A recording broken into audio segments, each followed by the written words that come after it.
There are many Star Trek, Star Wars, and other space universes that have spaceships with prominent wings. But anyone with a basic high school science education knows that wings, as we understand them at least, have no use at all in space. Wings in aircraft are shaped in a way to provide airflow and lift. You could make the argument that spaceships with wings in sci-fi are for those ships with atmospheric flight or landing ability. The problem is that most of the spaceships we see with wings, unlike the space shuttle, do not have the kinds of wings or aerodynamic design necessary for any kind of practical atmospheric flight.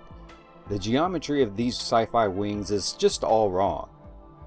It's more likely that these spacecraft are able to fly through an atmosphere by using some other kind of technology like anti-gravity, repulsor lifts, or even shield shaping, which might form an invisible aerodynamic form around the craft. So if most of these wings are impractical for even atmospheric flight, what are they for? Well, there are three practical applications and possibilities. The first low-tech possibility is that these are solar panels. This is fine in our universe, and in our orbit somewhere close to the inner solar system where there's plenty of solar energy to collect. But the power collected by solar panels is quite minuscule, especially if that power is required for powerful engines and energy shields, sensors, and of course, weapons. The second possibility is that these wing structures are struts and pylons that keep dangerous technology away from the more vital parts of the ship. In the early days of the Star Trek designs, it was said that warp nacelles emit dangerous radiation, and this is why they're kept some distance away from the main hull. The same might be said for certain types of weapons. But also, nacelle placement is something that affects the shape of the warp field of a starship, a topic that I'll get into in another video. So basically, wings serve to separate certain ship components so that those components are more effective and less hazardous to the ship itself.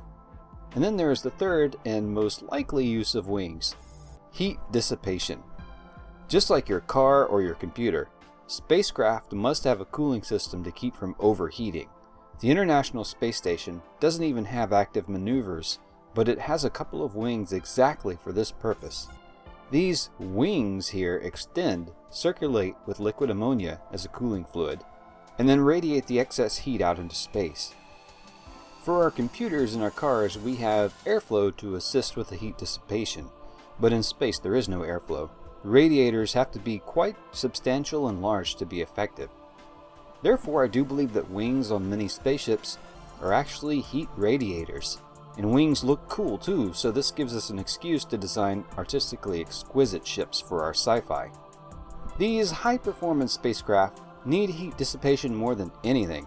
After all, we're dealing with nuclear, antimatter, and plasma-driven power systems that generate far more excess heat than anything like the ISS, and all that heat has to go somewhere. In the case of this resurrected Winged Defender class Romulan ship from the old fastest Star Trek RPG, this ship has a high power impulse drive, most likely with a fusion power plant. Even today, we're still working out how to deal with all the heat a nuclear fusion engine might produce, and may have to use quite extravagant cooling systems. The Romulans simply circulate the heat out, using plasma conduits, vents, superconducting channels, and perhaps some form of liquid coolant through the wings. I can see Star Wars ships such as X-Wings, TIE Fighters, and others using a similar system, as they too have high-performance engines. But before you nerd haters start saying, "Oh, it's all fiction, stop wasting your time analyzing this," it's true, most wings in sci-fi are purely for aesthetic purposes, and the designers are not keeping practical science and engineering in mind, but it's human nature to stylize our machines to be aesthetically pleasing. I have no doubt that sooner or later, spacecraft will have an artful appearance, and radiator wings are certainly one way this can be done. Thank you for watching, space friends. I really want to thank you all for watching, as this channel is growing steadily and will reach 20,000 subscribers very soon. But the reality is, due to my vice for wanting to take time to make content that I can be proud of, I can usually only release something like 3 to 5 or maybe 3 to 6 videos per month. Right now the channel is too small with not enough views to be self-sustaining, and something like another YouTube adpocalypse could happen at any time. If I am to stay in for the long haul, I must have other revenue streams. The Resurrected Starships Patreon support is dedicated, but very meager compared to other channels of similar size and content.